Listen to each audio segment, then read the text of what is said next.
Hi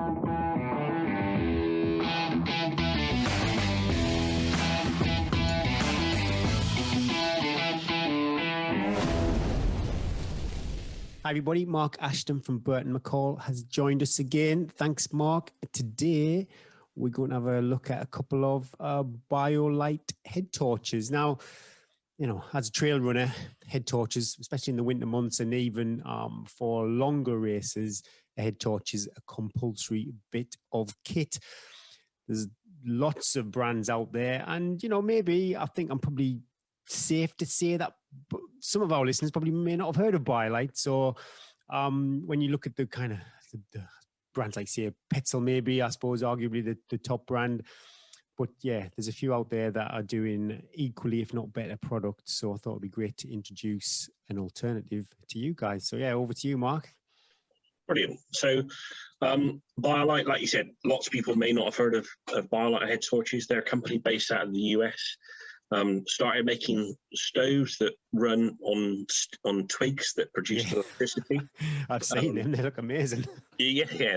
When they were launched, they were quite revolutionary. Yeah. And they now do a whole range of that camp stove, all the way up to a fire pit.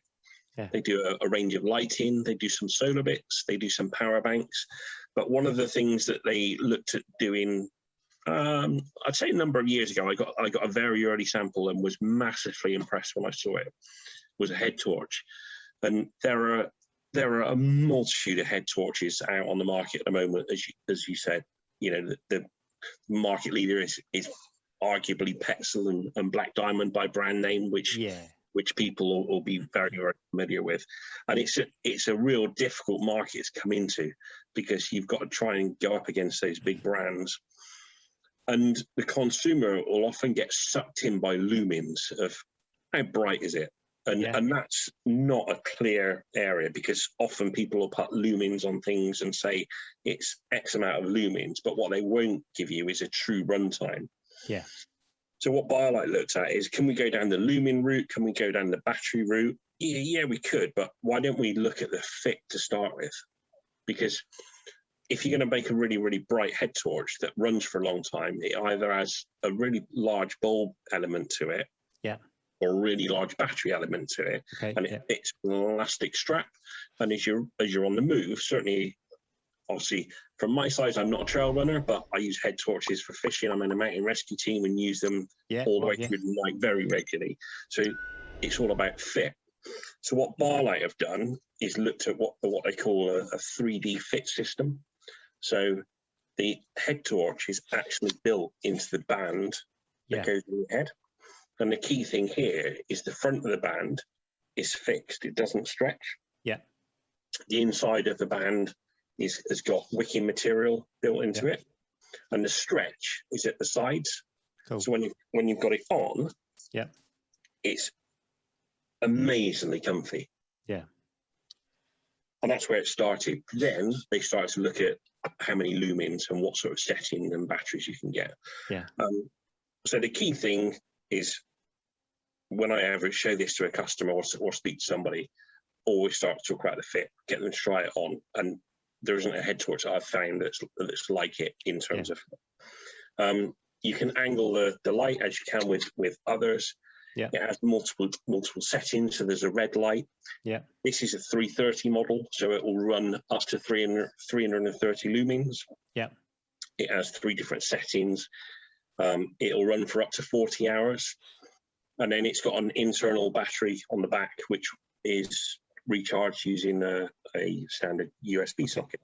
And on that model, would there be? I've got the 750, and you have the option to have a red light at the back. Does the 350 have? Not on this one. The 750 is where you do get the red on the back and a few other options.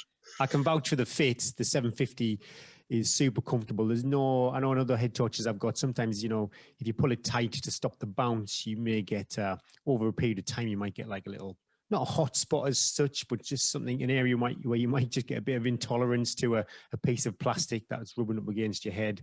By like my 750 at least. I think the big thing is you know it's there, don't you? You can feel it. Whereas with the Biolite head torch, obviously when you put it on, you can feel it's there. But once you've had it on for 30 seconds or a minute, it sort of disappears. You don't notice you've got it on. And what is the IP rating on the head torch? So they're not submergible. Yeah. They're IPX4. So, okay. Running in the rain, you're perfect fine with that. Don't go cave diving with one on. No. And then the step up then is, can we add more lumens? So yes, we can. So this is the 750 that you spoke about. Again, still using that fixed band at the front with the wicking material on the inside, which doesn't stretch. So it starts around the fit. And the front part of the cable too is also molded into the band, so that's not flapping around either. Yeah, that's good. Yeah, so it's all here. Yeah. So this is I've got a box one which is sealed. So this is one of the pre-production samples. So it won't look maybe quite as refined as it would off the shelf. Yeah. But it works, so perfectly usable. Your red light on the back that you mentioned. Yeah. And then battery pack. So here you've got up to 750 lumens, and it'll run for up to 150 hours, depending on which sort of setting you have it on. Okay. Yeah. Whether it's on low or if it's on high, it'll run for 7 hours. Yeah.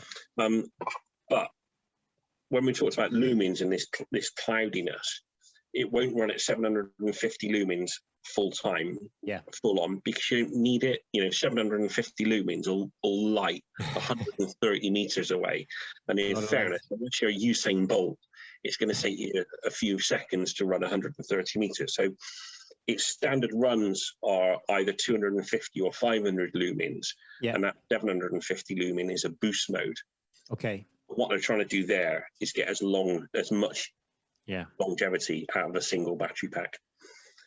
On high for 7 hours, that'll get you through most nights, certainly in the summer, quite easily. I know people do get wrapped up in the lumens, but my goodness me, I think anything above 400 is pretty good. Even I've got head torches, older head torches that maybe even 200, 150, and for 90% of the trails, they're good enough too. So yeah. Right. Yeah, completely. I mean, if you go back to that 330, that'll easily light your running area. Yeah.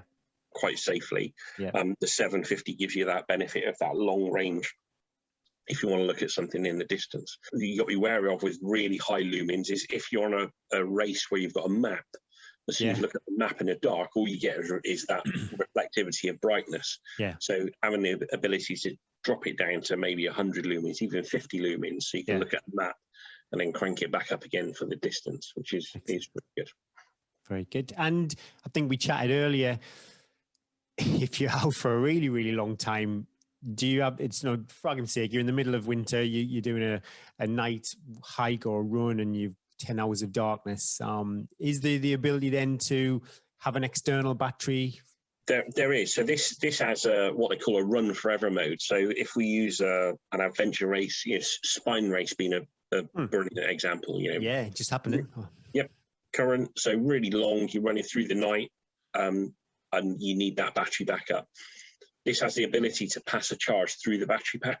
Yeah. So what you do is where the USB charging socket is here, it comes with a separate cable. You can then run it from a power bank.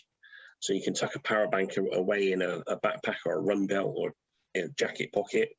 And this gives you it then an infinite runtime. Yeah, as big as your power bank, as much as you want to carry. just swap it out. Maybe not a Yeti. Yeah. And what kind of cost would those be? Retail price. The 330, the one we looked at originally, the red one, that's around about £60, and the 750 are £100. And I know it's to kind of chuck some weight out there. It's irrelevant. Probably how it feels on your head is more relevant. But yeah, do you know the weight for both of those products? So 150 grams on the big guy. Yeah. And the 330. Yeah. Just under 70. And again, don't be fooled, people. I have had other head torches and they give you the weight sometimes without the batteries in them. So if you were to put your 3 AAAs in there, then it would increase its kind of specified weight by quite a few grams. So yeah, check that out. Brilliant. Oh, thanks for that, Mark. I found that really interesting. Again, it's like I'm a blooming fanboy here. I have the the Biolite 750 along with other head torches, and it's a great product. So yeah, thanks again, Mark. I'm sure our listeners will find that really, really interesting. Brilliant. Perfect.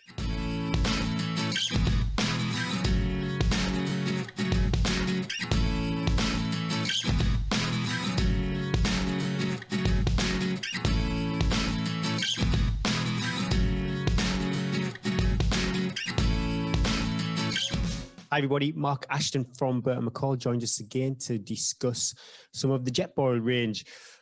I really like Jetboil. My goodness me, I've used this. It came first time on my radar. I was crewing a friend on the Harmos 110, and he whipped out his Jetboil from the boot, flicked a switch, and I was boiling water within about 90 seconds. And he really enjoyed his pot noodle. I think he devoured, and it was just like, it was the first time I'd seen the product. And then a kind of chain of events buying other products from Burton McCall exposed me to the Jetboil brand again. So yeah, Mark's agreed to come on the show and share some of the Jetboil range with our listeners. Thanks, Mark. Okay. So Jetboil as a brand, it's all about efficiency. They are 20 years old this year. Started by two guys in the US who both went traveling separately, but were friends. And when they came back from travel, shared their issues. And two big issues. One guy was using a petrol stove, which was hugely efficient, but everything got really sooty and really dirty. So he spent half his time cleaning pots and pans before he could put it all back in his rucksack. And the second guy was using the gas stove, which was really, really clean. Yeah, not too bad efficiency-wise, but really struggled to get fuel. So when it was using gas, he'd have to be really wary with how much he used because he didn't know when he could get his next gas supply. They were both engineers and just put their heads together and said, look, how can we come up with a solution to this? Do we go down the liquid fuel route, such as petrol? And the decision quite quickly was no, because of that constant cleaning. So they then pursued the gas route. Now, there are a plethora of gas stoves on the market.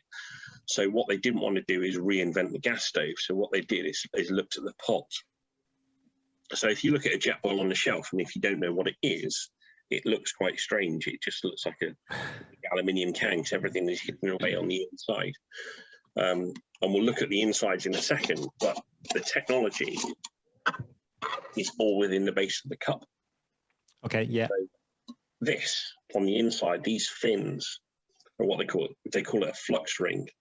I'm sure it came from Back to the Future from a flux capacitor. And what they're trying to do there is increase the surface area of the base of the pan without increasing the size of the pan. So the bottom of this pan is about the size of a golf hole, roughly. Yeah. But if you went back to your domestic cooker at home, and I set you the challenge of boil water as fast as you can, the fastest way to do it would be put it in a frying pan, because it covers a really, really big surface area, and you'd have a thin water. Yeah, that's impossible to do in a pan that's this size. But by adding the flux ring, it encapsulates the heat at the base of the cup. Stops it from licking around the sides, and everything is focused into the cup. So this is the Jetboil Flash. It's the most popular Jetboil system there is. Yeah. And this will boil half a litre of water in 100 seconds. So it'll be as fast as kettle at home. Yeah. And in that 100 seconds, you'll use a minimal amount of gas. Yeah. I can vouch for that too. I have the Flash, and it is phenomenal. I've never physically timed it, but you're not hovering over the pan waiting for it to boil. It is pretty fast. Yeah, ludicrously quick.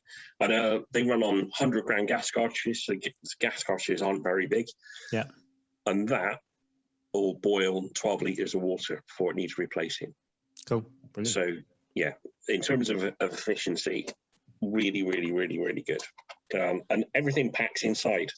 So if we take the lid off, I should have brought more than one gas cartridge, but that's the burner head. Yeah.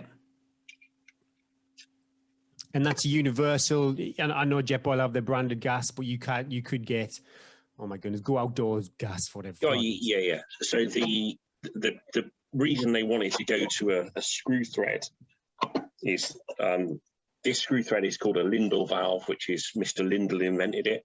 Yeah. worldwide, they're all exactly the same. So there are a multitude of brands that use this fitting. Yeah. Cool. So in the UK, you can name a number: MSR, Coleman, Go Systems, Jetboil. So it's all about being able to get fuel anywhere. It's got a screw thread. They're all the same size, and it just screws together as so. And that's your stove system. Then this fitting at the top is a universal size for Jetboil. So the flash comes with a 1 litre cup. We do different cup sizes. So, for example, a Zip has a 0.8 litre cup. And it all slots together and fits together, so it stacks up. So when you're camping, there's a gas support. So the gas support will go on the bottom. Just quickly click this together, and it'd just sit on the ground as so. If you are on the move, you can get hanging kits. So these are really, really popular for use in boats. The hanging kit sits around here, and it's a wire frame, so it'll move around. But it's all connected together, so really, really, really safe. And then piece of ignition. So when you switch it on, gas cartridge is empty. It's one of our demo ones with a hole in the bottom. So you don't need a light or anything like that. It's all kind of self-contained. No, so just turn it on, piezo, and push button, it'll light. Off you go. Very good. And what would something like that retail for? The flash is £125. Okay. So the entry model is the Zip. That's around about £90. Things that you lose with the Zip is capacity. So it's a 0.8 litre cup, and it doesn't have the push button ignition. Now I know. I'm not too sure if we're going to you plan to talk about this with other products, but from my experience, I've got the Jetboil flash. And that, my goodness me, if you want to boil water and make a cup of coffee, rehydrate some kind of camping food, that is fantastic. But if you wanted to maybe do, I don't know, like a risotto or something over the campfire one evening, is there a stove that is probably a bit better from the Jetboil range? Yeah, definitely. So the range is split into what in the US they call it family. So there's the Mo series. So the Mo family or Mo series of stoves is what they call regulated. So we have the Zip and the Flash, and something new that I'm going to show you in a minute called Stash, which is unregulated. That's about boiling water as fast as you can. Yeah, okay. And then they do the Mo series, which is all about precision cooking. And what they do there is introduce a regulator into the system, which is this. Just here. Yeah. So if we were talking about a flash, you'd see this bit without the regulator. As you go to the Mo series, it introduces the regulator. What this does is a few different things. Is it controls the flow of gas that comes through the burner head. With the others, they're either on or off. You can, with a bit of finesse, turn them down a little bit, but it's either a rocket machine or it's not on.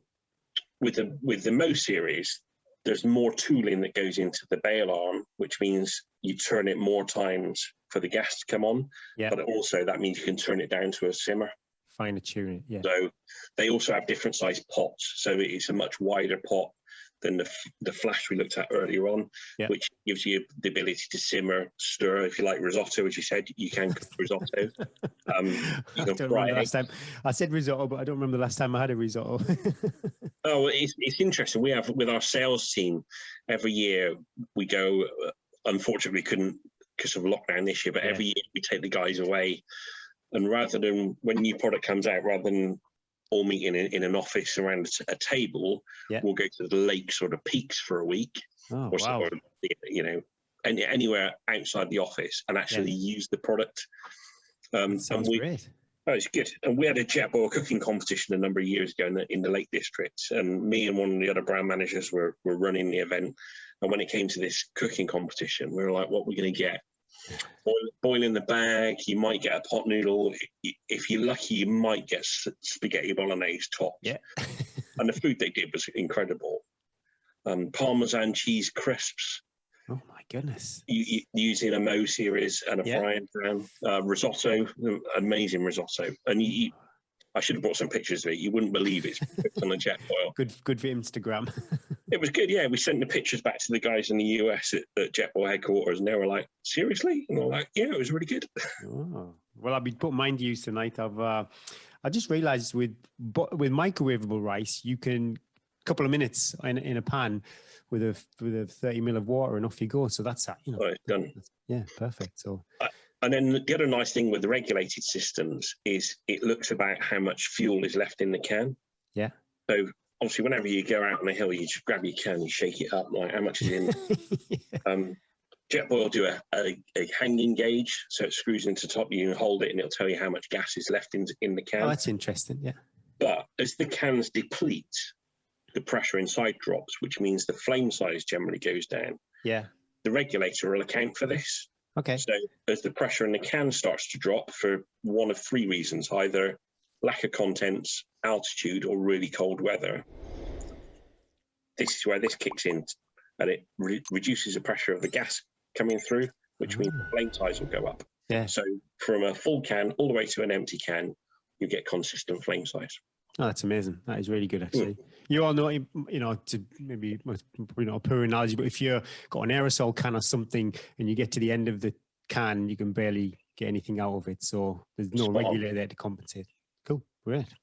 And then new for this year, and this has been amazingly successful. So successful we can't get any more stock until next year. So I'm going to show you something that you're probably going to really struggle to find. Well, I've already got purchase envy. I've tried to get it, but yeah, it's like gold dust.